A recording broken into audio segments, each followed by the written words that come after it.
What's going on, guys? Welcome back. Happy patch day. If you're a strategist main, rejoice, because this is the patch to aim to make them survive a bit better. But did they live up to the challenge? First up is Captain America Steve Rogers. Now, they took his base health from 650 down to 600. Now, why this is interesting is because in the Season 2 patch, they took his base health from 675 to 650. And Living Legend, his shield, went down in 50 health too, from 400 to 350.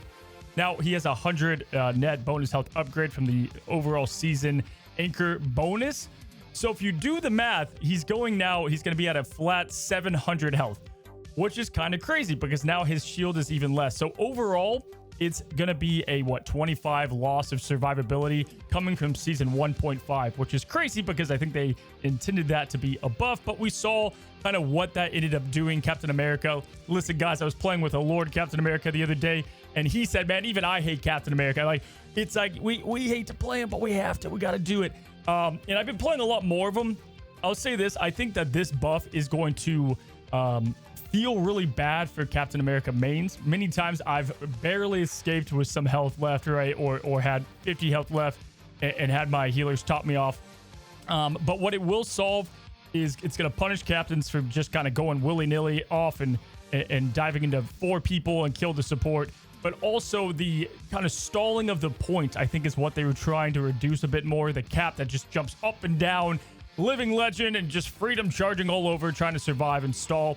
I think they're trying to take that down a bit. He's still going to get that 5% damage buff overall, so he's going to feel great. And that team up is going to get touched up, which we'll talk about in a moment. Either way you look at it, though, Captain America going to go down in overall survivability. All right, guys, next up, Doctor Strange. And I was hoping for this one to be pretty good, right? Strange has felt pretty bad. We had a huge leap in just his effectiveness within Rivals, going from an S tier hero down to a Scarlet Witch buff. And we were kind of all crossing our fingers. And I don't think this is going to be it. Now, Agamotto is a very good ultimate. So anytime you can charge this faster, it's going to be great. It's only going to be going down 8%, or it's going to be 8% faster to charge while you're playing within a given match. And so, not the biggest difference in the world, but you will feel it, and you're going to get a bit more Agamottos out there. Such a powerful, game-changing, match-changing, point-changing ultimate. So it'll be nice to add that to his arsenal. Does it solve his problems?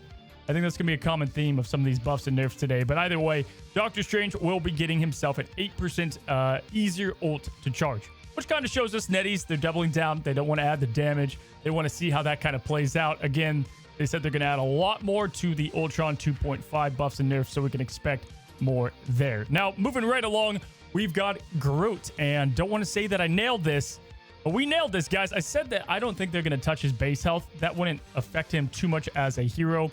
Again, Groot escaped with 0 nerfs to his kit in the Season 2 patch.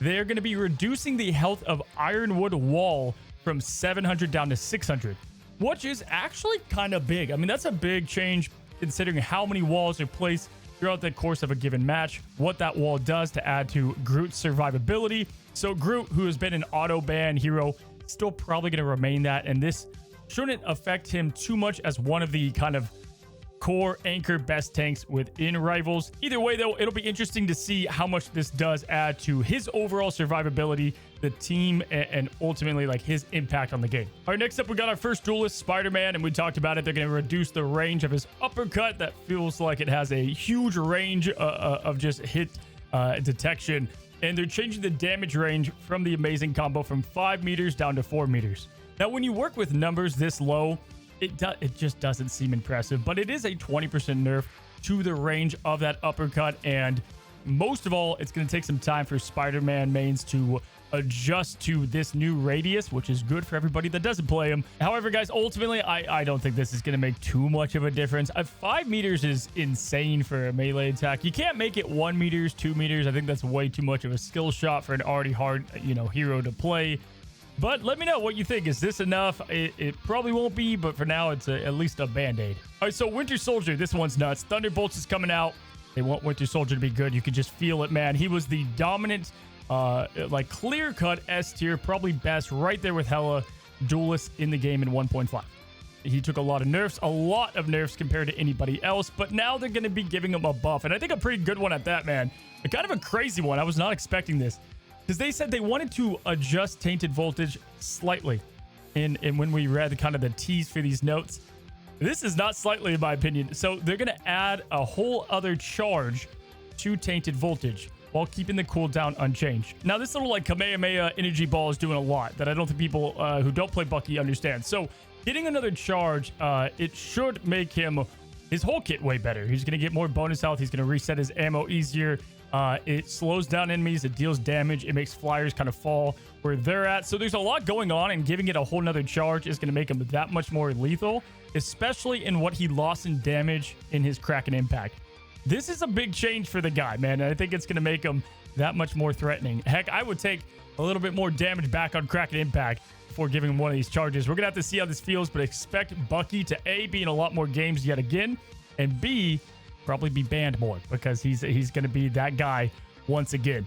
This is going to take us to his team up ability. This is going to be a buff for both Captain America and Bucky Barnes. And if you guys don't know, essentially both Captain and Bucky are going to confirm, kind of like the fastball special, and then they kind of jolt to each other and they slow and deal damage on impact to enemies. And this is kind of nice. I've been playing a lot of Captain America, and man, I'll just spam this when I'm in a group of enemies. And if I have a Bucky in my vicinity, he kind of comes up to me, we do the thing, it's great. Sometimes it's awkward, it pulls Captain America back, or you know, the placement range of it is a little weird, and I think it was a little underrated, but it did feel a bit lackluster at times. But now, guys, get this. Upon leaping to the teammate, Stellar Impact will provide 50 bonus health to allies within range. This is crazy. So all of your allies now will get 50 health, you'll deal damage, and you're going to get a slow. This is a great team up now. This is a great change to it. 50 bonus health is definitely not bad at all. It's going to allow Captain America to peel a bit better, Bucky to peel and help out teammates, and then for them just to get some more health and add to the overall fight. So now, guys, we're going to move on to the Strategists, and these are the big ones, right? They said they wanted to give more survivability and a chance to fight back against the empire that is Dive right now in Marvel Rivals. And it's looking like they did it. Now, right away, Invisible Woman mains, Loki, Jeff, you're not here. All right, they did not touch up those heroes.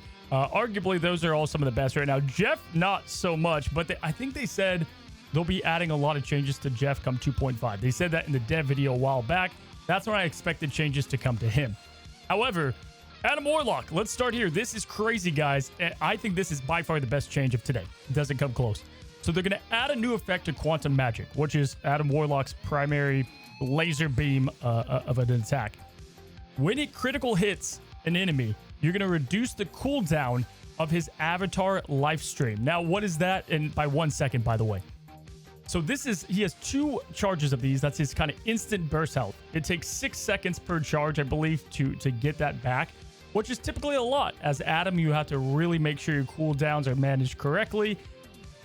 This, though, I mean, this is going to, especially in high-level play, like any high elo play, this is going to make Adam way better because, obviously, you know, the better you are with aim, the better this is going to be for Adam. 1 second and being able to pop this off and continue to reduce that cooldown and heal, this is going to add to his gameplay loop so significantly. I mean, people are already probably freaking losing it. Karova for the Sentinels, man. This guy, he's going to be that much better in pro play. I got to say, guys, I like these changes a lot, right? Because it rewards play at high level. It doesn't add to his base kit if you can't aim, but I mean, you know, it's a laser beam, so you can hit these more often than you think, even if you're not the best aimer in the world. So great changes to Adam Warlock.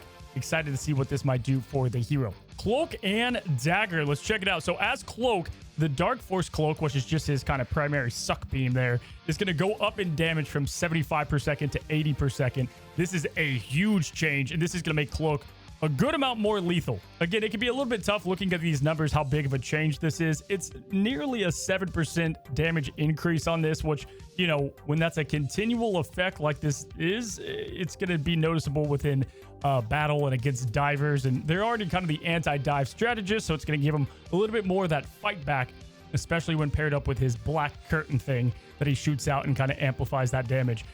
Dagger, the increase of the Light Force Dagger on a hit is going to go from 15 to 18.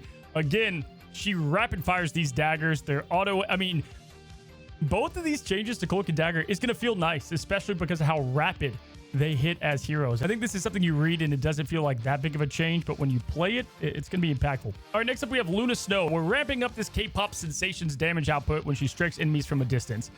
Sometimes how it reads and like how you read it on the website, it's like, doesn't this mean it's a decrease in damage? But either way, adjusted damage fall off of Light and Dark Eyes. That's just going to be her main primary attack from 60% at 40 meters to 75%, right? It's going to go up 15% from a distance, which if you're a Luna Snow, and especially one that wants to live, you're not up there close and personal. You're typically far away from the subjects that you're healing. And so this is going to feel great to heal your allies, but then when you have that Iron Man flying around or, you know, the team right in front of you, you can throw more lethal hits and it's going to do more damage, I think, is their overall aim for this buff. And so Luna Snow, already a very good hero, one of the best strategists in the game, just got a little bit more lethal because I think people sleep on how much damage this hero, this K-pop queen, can put out, man. It could be kind of crazy at times. And then last up is Mantis, guys. And I gotta be honest, I'm pretty let down here. All right, they're gonna increase the life energy blast from 50 to 55 per hit. Now, Mantis is kind of a DPS focused strategist, so this could add up, you know, and she can give herself that damage boost. So she's gonna do a good chunk more damage with each and every throw of that primary. I was hoping that they would either give her a little bit more speed back or a bit more of her survivability back. No, they're not doing either of those. I think they just want to stick on the damage front for Mantis for now. And the main tough thing for Mantis is just dying extremely fast. But she can do more damage, so we're going to have to see how this equals out, especially with the damage increase, you know, she can give herself. So one cool thing about this, guys, it's not going to happen often, but in the sleep combo, you should be able to tap a couple headshots and a body shot to get an elimination. For prior, I think it took one more body shot, so even though it's not that much damage, at least it's something. Mantis and Strange, I look at both of them and kind of wish they got a little bit more, but this is what we're getting. Either way, guys, if you haven't already, subscribe down below, and we'll see you guys, I believe, tomorrow. We got an awesome video for you and a couple more this week, so stay on the lookout. A lot of great videos coming your way. Have a good one. Have a great one. Till the next one. Happy rivaling.